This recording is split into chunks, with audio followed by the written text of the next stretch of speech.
હે સૃષ્ટિનો આરંભ કરનાર અને બ્રહ્માંડની રચના કરનારી દેવી મા કુષ્માંડા, હું શ્રદ્ધા અને ભક્તિથી આપના ચરણોમાં નમન કરું છું.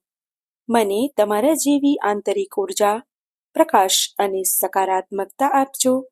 મારું મન હંમેશા આનંદ અને શાંતિથી ભરેલું રહે. મારા ગર્ભમાં રહેલા બાળકને તમારી દિવ્ય ઉર્જાથી પોષણ આપજો અને તેના દરેક કોષમાં સ્વસ્થતા, શક્તિ અને પ્રાણશક્તિ ભરજો.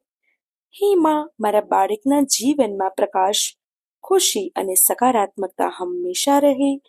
તેનું મન તેજસ્વી, નિર્ભય અને આનંદમય બને એવા આશીર્વાદ આપજો. હે આદિશક્તિ, મારા ગર્ભને તમારી કૃપાથી સુરક્ષિત અને ઉર્જાવાન રાખજો અને દરેક દિવસ મારા માટે નવા ઉત્સાહ અને ખુશી લઈને આવે તેવી કૃપા કરજો. હે જગત જનની, મારા માતૃત્વના આ પવિત્ર સફરને સરળ, સુખદ અને ઉજ્જવળ બનાવજો અને મને હંમેશા તમારા આશીર્વાદની અનુભૂતિ કરાવતા રહેજો. હે માં, મારી આ ભાવભીની પ્રાર્થના સ્વીકાર કરજો.